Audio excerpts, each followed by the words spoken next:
जय हिंद एवरीवन। स्वागत है आप सभी का आपके अपने YouTube channel the defence warrior पर। पिछले लेक्चर में हमने आर्टिकल 30 तक कवर किया था, जिसमें हमने फंडामेंटल राइट्स कवर किए थे। आज के इस लेक्चर में हम कवर करेंगे आर्टिकल 31 से स्टार्ट करेंगे, जिसमें कि रिट्स एंड फंडामेंटल ड्यूटीज़ आते हैं। सो इसी के साथ आगे बढ़ते हैं। आगे बढ़ने से पहले चैनल पर नए हों तो चैनल को सब्सक्राइब करें, वीडियो को लाइक करें और दोस्तों में शेयर करें। Today's target fundamental duties and Ritz.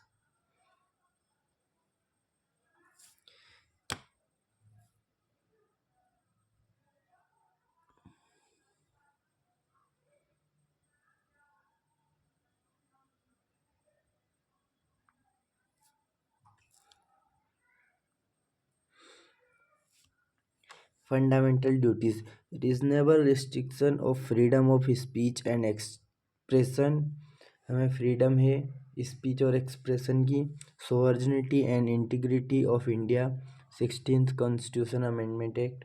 Security of state, friendly relation with foreign country, public order, decency और morality, contempt of court, defamation, incitement to an offence, public health और morality. ये सारी हमारी फंडामेंटल ड्यूटीज़ हैं। इन्हीं को हम आगे और जानेंगे डिटेल में। आर्टिकल 32। आर्टिकल 32 किसके बारे में बात करता है? Right to constitutional remedies. Article 32 constitutional remedies के बारे में बात करते हैं। इसे हम आगे और जानेंगे डिटेल में।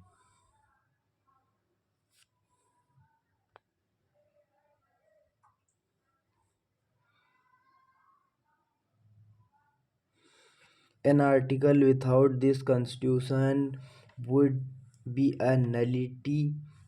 I could not refer to any other article except this one. Article 32. It is a very soul of the constitution and the very heart of it. यह शब्द डॉक्टर भीमराव अंबेडकर के द्वारा कहा गया है। इसका मतलब है कि इस आर्टिकल के बिना संविधान नलिटी है, यानी कि अधूरा है, और इसे ही वेरी सोल और वेरी हार्ट कहा है भीमराव अंबेडकर के द्वारा। यहाँ से क्वेश्चन बन सकता है।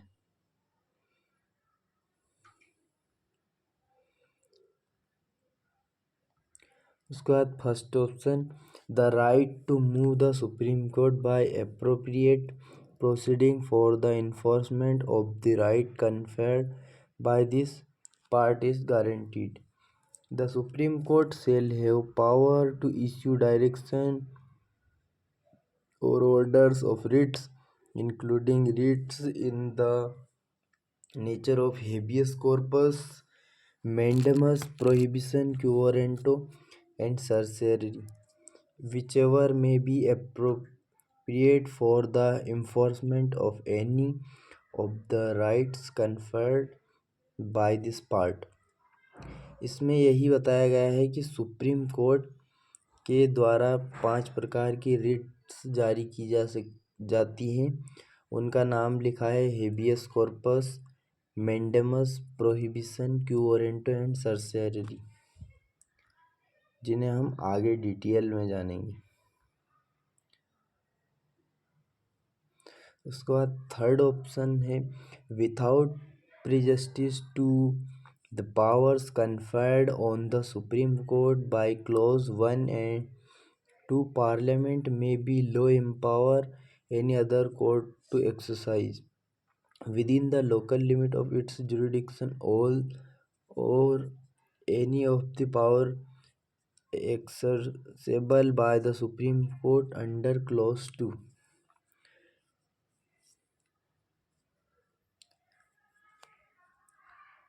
उसके बाद fourth option, The right guaranteed by this article shall not be suspended except as otherwise provided for this Constitution. Article 32. Article 32 में बताया गया है कि सुप्रीम कोर्ट के द्वारा रिट इश्यू की जाती है आर्टिकल 32 के तहत, और हाई कोर्ट में रिट इश्यू की जाती है आर्टिकल 226 के तहत। ये बहुत इम्पोर्टेंट है, हमें याद रखना है। उसके बाद हम पढ़ेंगे रिट्स के बारे में। रिट्स 5 प्रकार की होती हैं। फर्स्ट है हिबियस कॉर्पस, जिसे हम बंदी प्रत्यक्षीकरण कहते हैं। सेकेंड है परमादेश यानी कि मेंडेमस। थर्ड है प्रोहिबिशन यानी कि प्रतिषेध। फोर्थ है उत्प्रेषण यानी कि सरसरी उत्प्रेषण। फिफ्थ है अधिकार प्रच्छा क्यूरेंटो। इन्हें हम नीचे और डिटेल में जानेंगे, पांचों की पांचों रिट्स को। फर्स्ट है हिबियस कॉर्पस। हिबियस कॉर्पस मतलब क्या होता है? The Latin meaning of word habeas corpus to have the body of. Habeas corpus का मतलब होता है to have the body of. इसका मतलब है अनलॉफुल डिटेंशन। इसका मतलब ये है कि आपको बिना कुछ बताए ही अरेस्ट कर लिया है, तो आप अपील कर सकते हैं सुप्रीम कोर्ट में। सुप्रीम कोर्ट एक रिट इश्यू करेगी, उसका नाम रहेगा habeas corpus. Application of habeas corpus can be filed by the person himself, his parents, wife, brother और फ्रेंड्स। इसमें लिखा है कि जो एप्लीकेशन होती है हिबियस कॉर्पस की, वह पर्सन खुद भी कर सकता है, और मतलब खुद जाकर भी करवा सकता है सुप्रीम कोर्ट से। उसके पेरेंट्स भी, उसकी वाइफ भी करवा सकती है, ब्रदर भी करा सकता है, और फ्रेंड्स भी करा सकते हैं। The writ of habeas corpus can be used not only against the state but also against the individual private who is unlawfully detaining or imprisoning another person.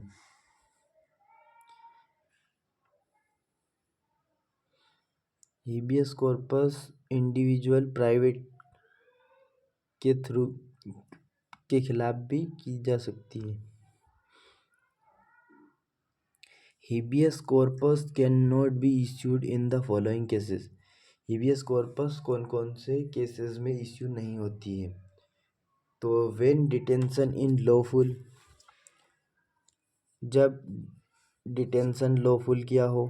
when the proceeding is for contempt of legislature of a court. detention in outside the jurisdiction of the court। 3 point है इन। Second आती है mandamus. Mandamus the literal meaning of writ we command, मतलब हम command करते हैं। इसका मतलब ये है, this writ is used by the court to order the public official who has failed to perform his duty और refused to do his duty to resume his work. ये रिट तब इश्यू की जा सकती है जब हमने किसी गवर्नमेंट ऑफिसर को कुछ काम के लिए बोला है और वह काम के लिए मना कर देता है, तब सुप्रीम कोर्ट मेंडेमस रिट इश्यू करता है। Any government subordinate court, corporation और पब्लिक अथॉरिटी। पब्लिक अथॉरिटी मतलब प्राइवेट सेक्टर। प्राइवेट सेक्टर के लिए ये रिट इश्यू नहीं की जा सकती।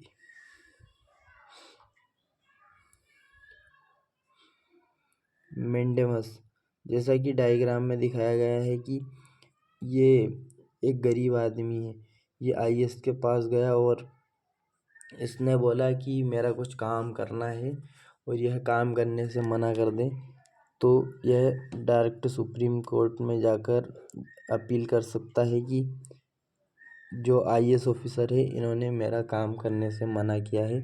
तो इनको फिर सुप्रीम कोर्ट एक रिट इशू करेगा, उसका नाम है मेंडेमस रिट।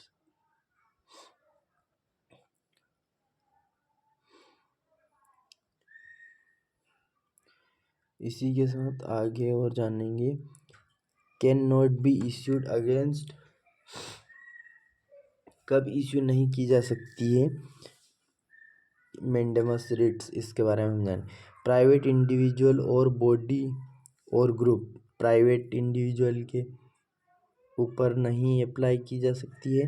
डिपार्टमेंट इंस्ट्रक्शन, और अगर डिपार्टमेंट इंस्ट्रक्शन दिए गए हों, जैसे किसी को बोल दिया गया है कि अभी हमें 1 महीने के लिए किसी का भी काम नहीं करना है, तो उसमें ये रिट इश्यू नहीं की जा सकती क्योंकि डिपार्टमेंट ने मना किया हुआ है।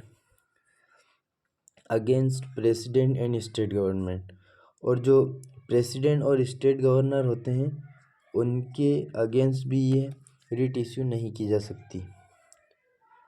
और एक और लास्ट है, against the chief justice of high court, और जो चीफ जस्टिस होते हैं CJI, उनके अगेंस्ट भी रिट इश्यू नहीं कर सकते। उसके बाद prohibition, it literally means to forbid.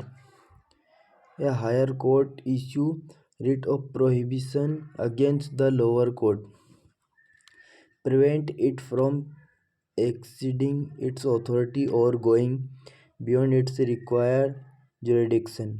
It is only applicable to judicial and quasi-judicial entities. ये सिर्फ जुडिशियल और क्वासी जुडिशियल के लिए ही एप्लीकेबल है। प्रोहिबिशन, जैसा कि इसमें दिखाया गया है कि एक बच्चे को हथकड़ी पहना रहे हैं, तो वह पहले डिस्ट्रिक्ट कोर्ट में केस लड़ सकता है, उसके बाद वह सहमत नहीं है तो हाई कोर्ट में भी जा सकता है, उसके बाद सुप्रीम कोर्ट में भी जा सकता है, जैसा कि डायग्राम में दिखाया गया। Prohibition, it can not be issued against administration authorities, legislature bodies और प्राइवेट इंडिविजुअल्स और ऑर्गेनाइजेशन। यह प्राइवेट इंडिविजुअल्स के अगेंस्ट यूज़ नहीं की जा सकती। When the principles of natural justice are not allow, the prohibition writs is designed to prevent rather than cure. उसके बाद आती है सर्चरी रिट्स। सर्चरी रिट्स के बारे में हम जानेंगे। It literally means to be certified और टू बी इन्फॉर्म्ड। इसका मतलब है to be informed. It is issued by the higher court and lower court और tribunal to either transmit case pending with the latter or to overturn the later order in case it is issued due to an excess of jurisdiction, a lack of jurisdiction or a error.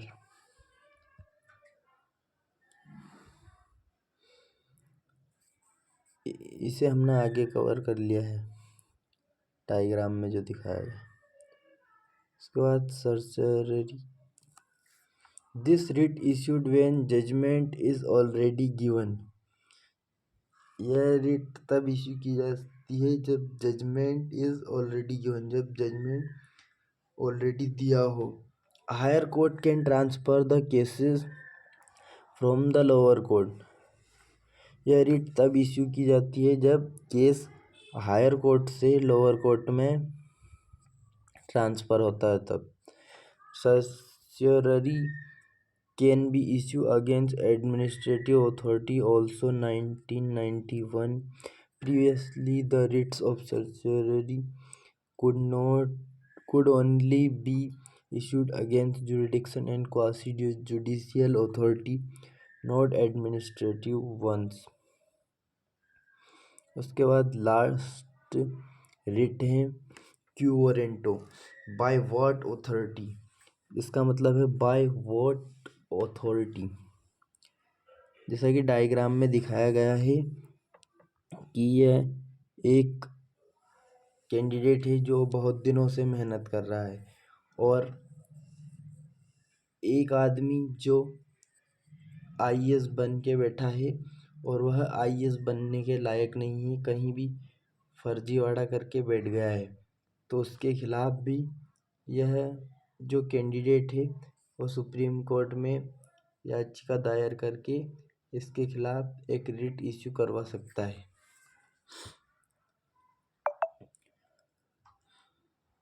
Quo warranto, it literally means by what authority or warrant. It is issued by the court of investigate the legality person claim to a public office. यह तब issue होती है जब investigation और कोई legally person claim करता है public office को। The office wrongfully assumed by the private individual in public office. The office was established by the constitution or a statute.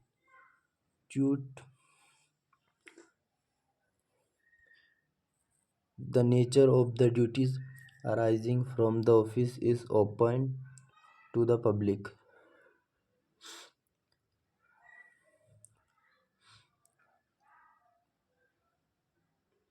इसी के साथ आज के इस लेक्चर में हमने 5 की 5 रिट्स कवर कर ली हैं। अगले लेक्चर में हम आर्टिकल 33 से कवर करेंगे। आर्टिकल 33 पढ़ने से पहले आपने पिछला जितना भी पढ़ा है उसे रिवीजन करते रहिए और कमेंट बॉक्स में बताएं आपको यह वीडियो कैसा लगा। अंत तक बने रहने के लिए धन्यवाद। हमारे चैनल पर नए हों तो चैनल को सब्सक्राइब करें, वीडियो को लाइक करें और दोस्तों में शेयर करें। धन्यवाद। जय हिंद, जय भारत।